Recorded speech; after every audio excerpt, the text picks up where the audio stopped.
has trouble with the snap, and the ball is free. Okay, next question. I'm a horse football coach right now. You know, it got shoved up. It got shoved. Coming to you on Wednesday, the first day of October, probably be Thursday by the time you listen to this, or Friday for some of our other listeners. It's, of course, your boy Willie, joined by Travis and Nikki, and a very special guest coming to us from the Common Fan podcast, Matty Owens. Matt, it's a pleasure to have you. Thanks for coming on. Yeah, thanks for having me, guys. This is going to be fun. Absolutely. We are looking forward to it. A big matchup this week for both teams. Both teams coming off a bye with a loss in the previous week. Nebraska's at the hands of Michigan, unfortunately. Mm-hmm. And, of course, the Michigan State Spartans falling to USC in that late one out west. But before we jump into everything, we'll obviously preview the game with Matt. He'll be a great voice on the Nebraska football team. Then we'll have our usual segments after that. But, Matt, I want to get an idea of where Nebraska fans are at. 30,000-foot view. You know, we've got tons to get into on the Michigan State game, but I want to get an idea of where are the fans' heads at? Where do we stand on Matt Rule? Just give it to me straight. Yeah. I think obviously everybody wanted to get that Michigan win because we've kind of just been waiting for, the Matt Rule signature win. Like we haven't really had that yet. We've kind of the wins that he's had are more of, hey, we beat that team that we were supposed to beat kind of deal. And, any college football fan has probably seen the stat. I think we're 0 in our last 28 against ranked teams. Like not just like top 10, like the 23rd and 24th and 25th ranked teams. Like we just haven't been able to get one of those. I think it's since like 2016 or something crazy. So there's just kind of this like, everybody's like salivating to get that big win. And I think a lot of people, including yours truly, thought it was going to come, at the hands of Michigan and their interim coach, Coach Biff, and a true freshman quarterback, albeit very, very talented. Like it just seemed like, everything was in our favor to have it happen. And it didn't. Certainly a lot of disappointment, I think, among Husker Nation. But I think the majority of Husker fans, after a day or two of reflection are like, okay, wait a second. Like the trajectory of the program's way better than it's been in years. We've got a stud quarterback that, the national media likes to just talk about him looking and cosplaying Mahomes, but he's actually a pretty good quarterback, like really good. Better than I think most national media are giving him credit for whatever weird reason. Mm-hmm. And then we've got some weapons at receiver, which Nebraska football's almost never had. Like a really good receiver room, and which is kind of weird. We've always been loaded at running back. It seemed like, well, at least maybe not the last few years, but that's kind of been our history. So we're lack a little depth at running back, but I mean, we've got Dana freaking Holgerson calling plays. So if we needed to switch up and just go full blown air raid, we have the capability to do that if need be. I don't want it to be that when we play in the Big Ten, you got to be able to run the ball in November. But that's been mentioned by me and a few others at least this week. They're like, hey, if we got to just start chucking it around, we got the guys to do it. So the general, I think, attitude of most Husker fans is we're still positive. We're looking at the schedule ahead, and it looks still fairly favorable for us to make some noise this year. Nice. Yeah, Nebraska, the team I've always had a soft spot for. Nick and Travis knows, but both my grandparents on my dad's side went to Nebraska. No kidding. Born and raised in Nebraska, so I've always had a soft spot for them. I think it's two programs that are in different ways this week. I mean, not just this week, but in general, in different ways, they're kind of on the same path. Obviously, Michigan State's probably a little. Nebraska's further along in their rebuilding process than Michigan State is, but I think it's both teams are desperate for a big win. I don't know if Nebraska would necessarily view Michigan State at home as a big win, but I think for us where we're at, this would be a big one. But it's in the same breath as you mentioned, feels like we haven't had a big win in ages, right? I mean, I don't think that would be a mischaracterization of where our program's at. Sure. But yeah, I think this week presents a very interesting matchup you're talking about airing it out. This week would probably be the week to do that with our defense. Yep. But I was surprised looking at the offensive numbers for Nebraska. I mean, they are second in passing, rushing at 87th, but they're averaging 145 yards a game. I don't think anyone's going to scoff at that. Total yards just under 500, 13th in the FBS, 16th in time of possession, 33 minutes, and basically 45 points a game. I mean, that's pretty good, and that average points probably has a chance of going up on Saturday. But I know you mentioned, obviously, there's plenty to talk about with the quarterback. We can get into all that, but some of the you mentioned receiver room, which to me kind of surprised as well. What are some of the names receiver-wise we should be looking out for on Saturday? Really, I think Ja'Cory Barney is a guy that you're going to see, I think, probably getting a lot of touches on Saturday. He wears number 2. He's electric with the ball. I get a little nervous when he gets hit really hard because he's kind of frail, but he's like, I don't know, like the bendy man. Like it seems like he gets his legs bent back and you're like, oh, he's out for the year. It's a torn ACL. And he just pops up and he walks to the sideline. So Barney is electric. And we have 2 really good guys we got in the portal. Dane Key from Kentucky and Isaiah Hunter from Cal. Both of those guys, really, really good receivers. And we kind of talked last year, but we got a couple portal guys, Isaiah Nair and Jamal Banks from Texas and Wake Forest. And they were fine. They were serviceable, better than what we had prior, last few years of Frost. But these guys are another level. They're another step up. I mean, they've made some circus catches. And I keep calling Dane Key Mr. Automatic. Like he just seems to find a spot in a zone, and he's not afraid to go over the middle and make a big catch and take a hit. We've got a true freshman too that we're really excited about, Cortez Mills. He's going to be a baller. He's got, I think, maybe a handful of catches this year, but he's coming in, behind those other guys I mentioned. But he's a really good, exciting guy to look forward to. And then Quinn Clark too, son of former Husky running back Ken Clark. He's like 6'6" or 6'7", and just a freak athlete. So he's another one to watch for.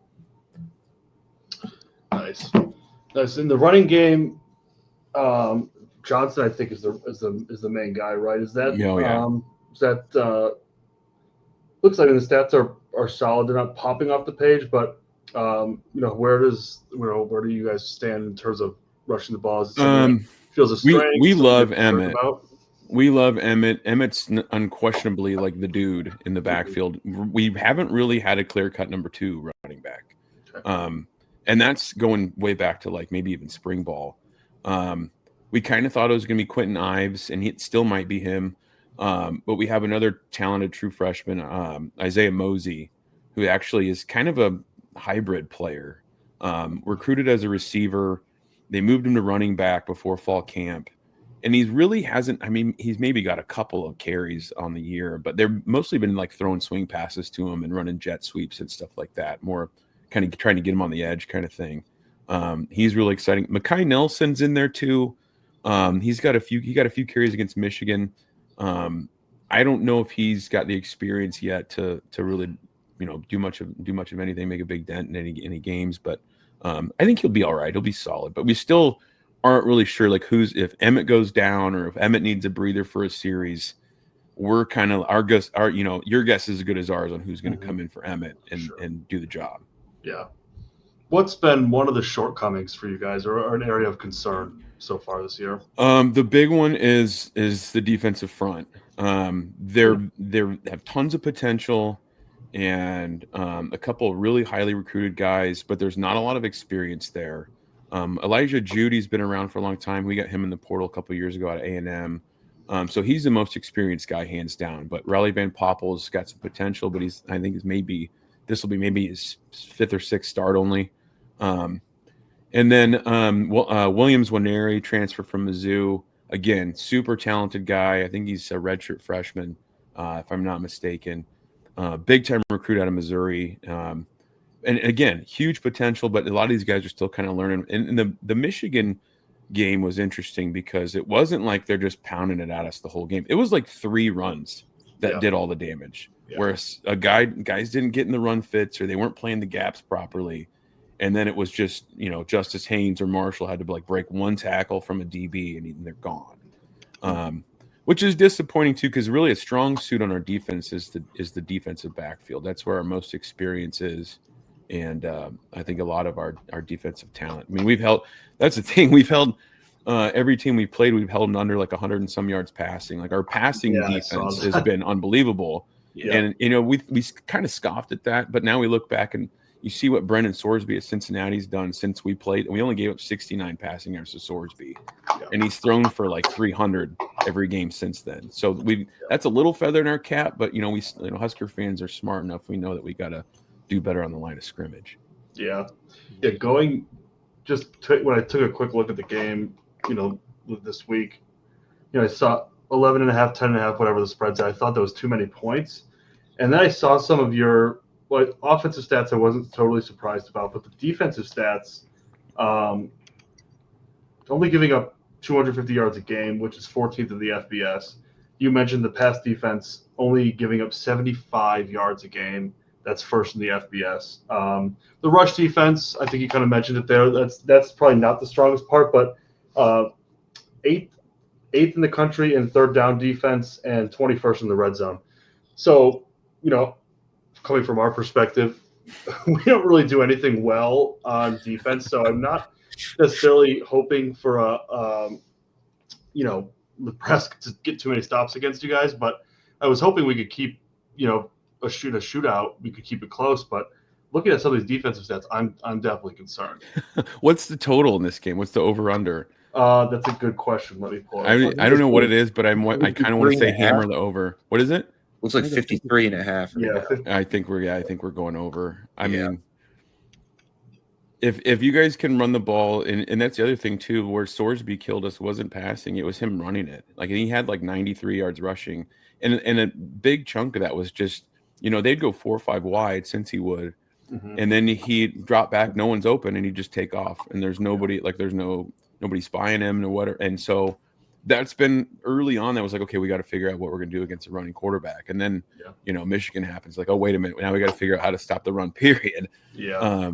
So if Childs can spread it out and get loose, it could be interesting. Yeah, we'll see. It looks like the over-under is actually 47.5. So even hammer it. Bigger. It says 53 or whatever. Yeah. The guys on my pod give me a hard time and call me a degenerate gambler. I'm really not, but we'll keep up with the shtick and just say everybody hammer the over. There we go. Yeah, it opened at 53.5. Okay. Most of the big money coming in on the under. I mean, that just emphasizes the over even more. Yeah. I mean, it's interesting. ESPN predictor, and I don't know how much weight any of you put into this, but has a 86% chance of Nebraska winning. That seems a little high. Yeah. Okay. That makes me feel better. We don't fare very well in Lincoln, though. We're 1-6 all time in Lincoln, I think. Yeah. So, is that right? It feels like it. I mean, it feels like it should be better than that. What? You guys won the last 2, I think. The last 2 against us. Yeah. They haven't played in Lincoln since 2018 though. Oh, so okay. That was Frost's first year. That was one of his biggest wins. That was the really ugly 9-6 game. I remember that. 9-6. Some really close games actually. 2023 was 20-17 Spartans. 2021 was 23-20 Spartans. 2018 was 9-6 Cornhuskers. 2015 39-38 Cornhuskers. That was out of bounds. Was that the out of bounds? I was just going to say that game always Brandon comes to Riley. my mind. That was our senior year. We got hosed. That one really hurt. Yeah, it looked like the right call to me, guys. Yeah, that was a tough one. To your point, Willie, the last 5 meetings between these two teams have been decided by 5 points or less. Yeah, it's like since we joined the Big Ten, it seems like it's always a classic game. Nebraska and Michigan State. I mean, there was the one in East Lansing with Taylor Martinez, and I think there was a bogus call in that one too. What's Denard? Who's the DB? Yeah. Oh, Denard. Yeah, and he got a pick 6, got called back, and I specifically remember that game. I remember being at that game. I remember being very, very angry leaving that stadium. Yeah. I feel like the refs are always getting involved in these games. I really can only think of 2 times, but that sticks out for sure. You know what's funny about that is we have this running theory that there's a seedy, like, backroom group called the College Football Industrial Complex, and they're just for the last 50 years they've been plotting ways to throw games in not in Nebraska's favor. Like, they're always out to screw Nebraska. Like, there's like there's like big, events where you're like, oh, that was them for sure. Like Penn State got, caught it out of bounds in '82, and there's all these other ones that it's like, okay, there's something more at play here than just the way the ball's bouncing. Right. I can see that. Yeah. Travis or Nikki, do you guys have any questions for Matt? I feel like I've been the only one talking. Yeah, you kind of hit on all the ones that I had, honestly. But You took care of it, Willie. How about, can I ask you guys? Please. So for any Husker fans, any Common fans that are listening, we know about Aiden Childs, but we don't get a chance to watch. And there's so many damn teams in the Big Ten now. It's so hard to watch them all. Who else can we watch for on offense or defense that the Spartans have that are going to be some playmakers on Saturday? Defense, your answer is as good as mine. That one's a little scary. Yeah. Offense, Nick Marsh is a star player, our receiver. We call him Megatron, number 6. He's probably the best player on our team. He should be almost 100% healthy. It sounds like he could be the one thing that hurts your guys' pass numbers this week, is he can make some big catches. And we have a really deep receiver room in general. Amari Kelly's great. Krishan McCray is fast, and we have a lot of guys off the bench who can just make an impact as well. Okay.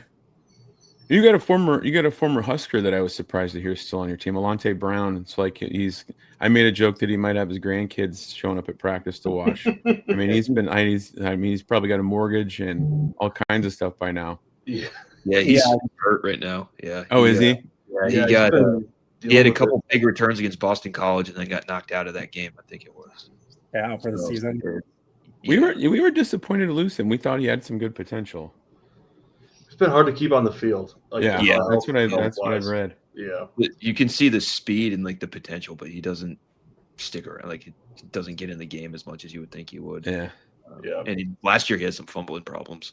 So it was, and then running backs are a couple sophomore guys from Texas. They've been Mekhi Frazier, number 5, and Brandon Tullis, number 7. They had a couple good games to start the year, and they kind of disappeared the past 2. I think they played better against USC than they did against Youngstown State, but run game hasn't been great either for us.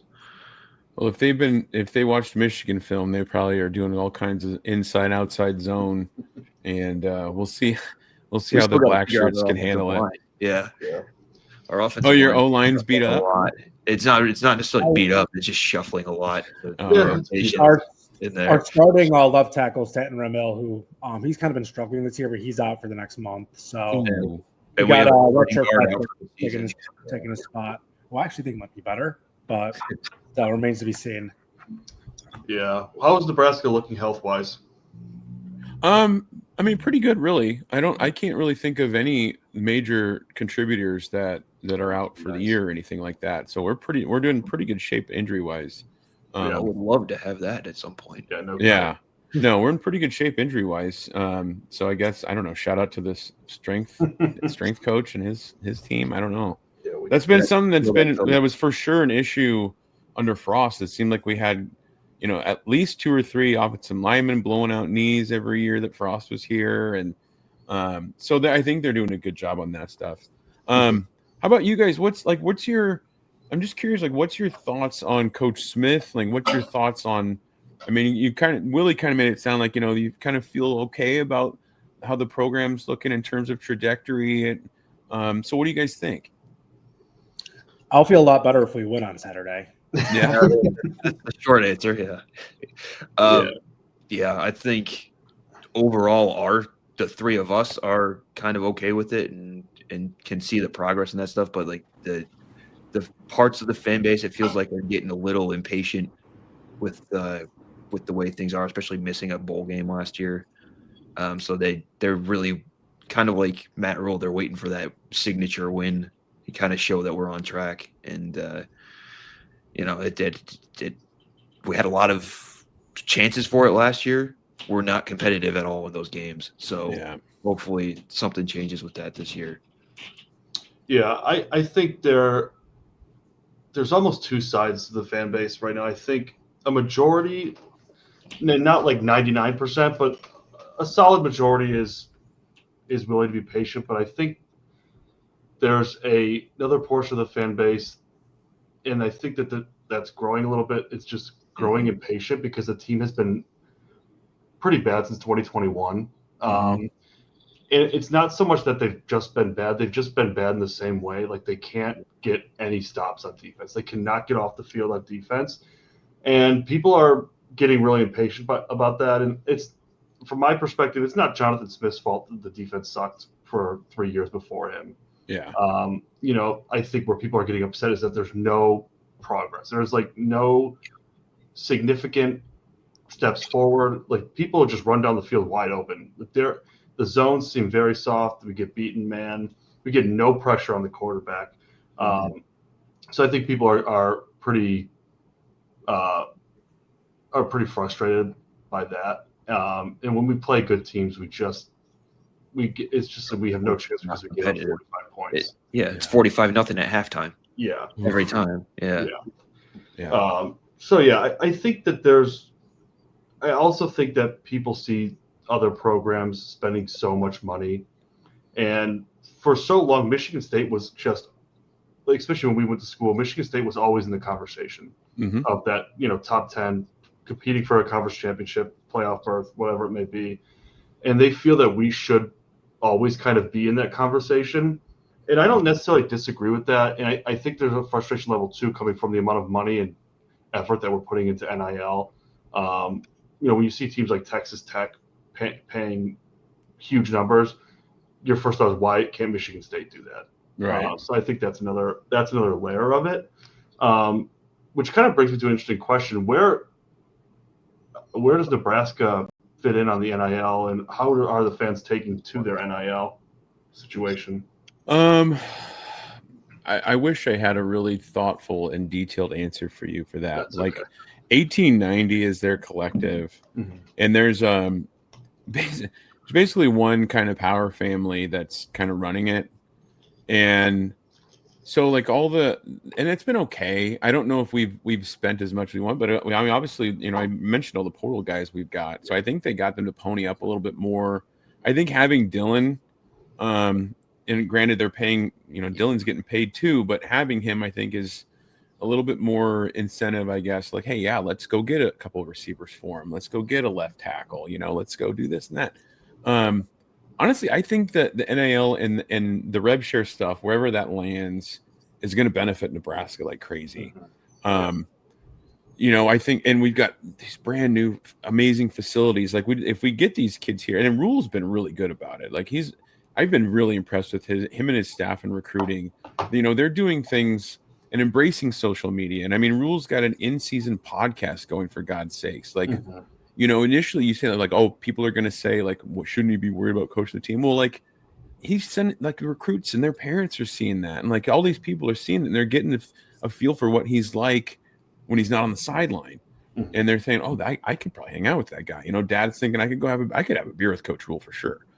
So he's using things, I think, that we haven't seen here before. And, we come from, oddly enough, it's like Pelini didn't do enough in recruiting. Riley did all right in recruiting, but couldn't coach him on the field. And then Frost, like, God knows what happened there. Like, kind of gave up on recruiting, kind of seemed like he stopped caring the last season and a half. So, like, seeing Rule and how passionate he is about this place, only having been here for, 2.5 years, and the job he's doing, I think it's awesome. But we'll see. I mean, we'll see. He's got to win, right? Like, we've been in this spot before. We're like, okay, I feel like we got something cooking. We're 3-1 or we're 4-0, whatever it might be. And then boom, you go 1-3 in October, or boom, you go 1-3 in November. And it's like, okay, now the conversation's different. So I mean, I feel where you guys are at. I mean, you feel like, if anyone can talk about getting spoiled by a coach, I mean, you guys had D'Antonio for years, and when that's, you don't know what you got till it's gone kind of thing. And we've had that more than once, right? Like, I've lived through Tom Osborne and Frank Solich and Bo Pelini and all these coaches. And like, now I'm looking back like, God, maybe we should have put up with Bo Pelini if we're going to win. We're going to beat everyone we're supposed to beat, but with him, it was, we're greedy as hell and we can't stomach, a 30-point loss to Wisconsin, who we feels like is on par with us talent wise. And that's legit too. Yeah. It's, and my co-host, really our leader, TJ, always talks about that we can't ever let our expectations drop because that's what's held this place up for so long, even through all the bullshit and all the losing seasons and all that. It's our expectations have kind of kept the place going. I mean, the dummies like me who still shell out money for the donation and then the tickets and all that stuff and still keep showing up, even though you keep getting your heart broken. Now you're dragging your kids along and they're getting their hearts broken. You're like, what are we doing here? Should I be turned into Child Protective Services? But no, that's what makes college football great, man. It's like, what's the line from, we're big Star Wars fans on our podcast. Nice. It's the line from Rogue One, it's the rebellions are built on hope, so when you've got hope, at least if you've got hope, you've got something to like sit down and watch on Saturday for, even if you're, you always want to be playing for something, and maybe it's just to make a bowl game. That's what it's been for us the last 2 years. Like, let's just get a bowl game. And then just build off it. And then that's all you can ask for as a college football fan, man, is if your team looks like they can do some damage at some point and they're giving you hope, that's what it is. So that's the tune of a Nebraska fan that's been through years of heartbreak and PTSD. Yeah. That doesn't sound too far off from where we've been the past couple of years. I would love for Jonathan Smith to show the kind of personality that Matt Rule is showing that you were talking about. Yeah, that's another he's one pretty of stoic, isn't he? Yeah, incredible. One of the radio hosts in Detroit compared his personality to a rice cake dipped in water. So, yeah. Well, he's from the Mike Riley tree, right? Like Mike, we love. For the record, like Mike Riley was a great guy. Like just like you, like he's like your favorite uncle or like your grandpa. Just a great guy, but he just couldn't get it done. And maybe he was too nice. I don't know. Yeah. But it's kind of like he was kind of that way too. Like Riley was pretty stoic like that on the sideline. So maybe that's where Coach Smith gets it from, having played for him. Probably. Makes sense. Well, like, I don't know if stoic's the right word. It's like kind of chill. Like, he just always seems like he doesn't. I know he obviously does care, but he just kind of looks like, what you gonna do?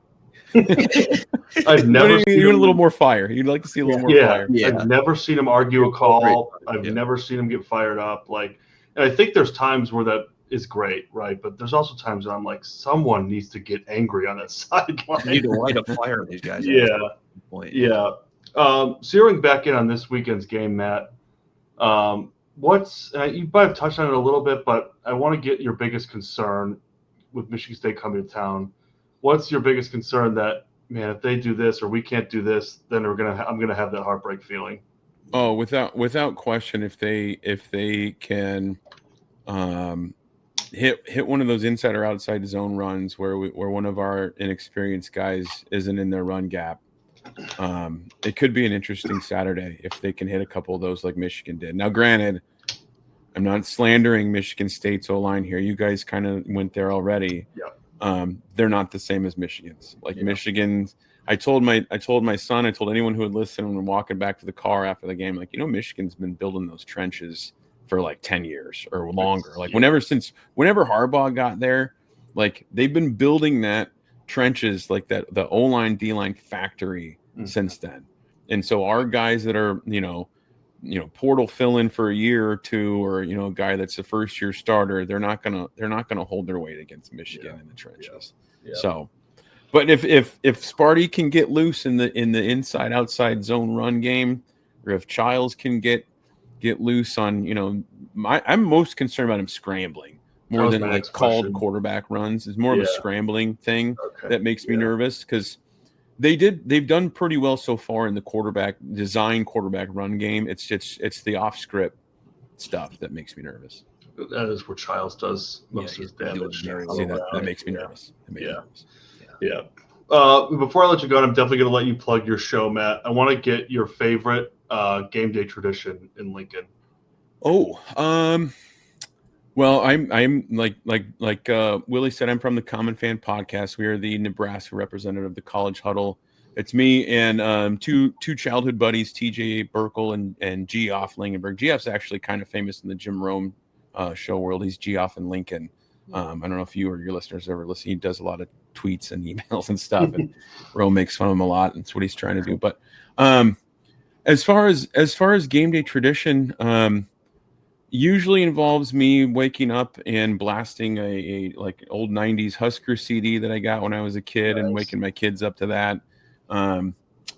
It kind of changes game to game. I don't have a set tailgate that I go to. I do have a good buddy that has a tailgate spot in the Champions Club right across from the stadium. So that's clutch when he's got a couple extra passes. So that's probably my most common pregame hangout is over at the Champions Club. And it's changed a little bit though now because they just started selling beer in Memorial Stadium this season. Oh wow! So there's no reentry. So it used to be you go in and watch the first half, you'd pop back out of the tailgate at halftime, crush a couple of beers, go back in the stadium. Now if you leave, you can't go back in. Okay. So that's changed the dynamic a little bit for some. I kind of miss that. Yeah. I don't really like sitting through halftime. The band's great, but I don't need to sit in the stadium and watch the band as good as they are. But so yeah, that's pretty much it. I don't have anything crazy special. I do usually try to get a runza in the stadium. If you guys have ever been to Lincoln, runza is like a regional. My co-host, he slanders it and calls it a glorified hot pocket or a cabbage hot pocket, but it's this bun, and inside of it is this spiced ground beef and cooked cabbage, and it sounds way worse than it is. It's fantastic. So if you ever come to Lincoln, get yourself a runza. Okay. And if it's a cold game, even better, because they make great hand warmers too. Good to know. I'm dying to get to Lincoln for a game. Matt, we really appreciate your time. Thanks again for coming on. Before I let you go, I know I said my last question was the last question, but I want to get a prediction. Final score. I'm gonna go 41-27 Nebraska. Hammer the over. There you go. I like it. It will probably be closer than that, but that's my no, that sounds about right. Matt, thanks again for coming on. We really appreciate it. We'll definitely hope to speak to you soon, and wishing you the best of luck. Sounds every good. Other week except this week. That's right. Same here, guys. Been a pleasure. Good luck to you guys this Saturday and the rest of the way. Likewise, Matt. Thanks again. You bet. Take care. Thanks for having me.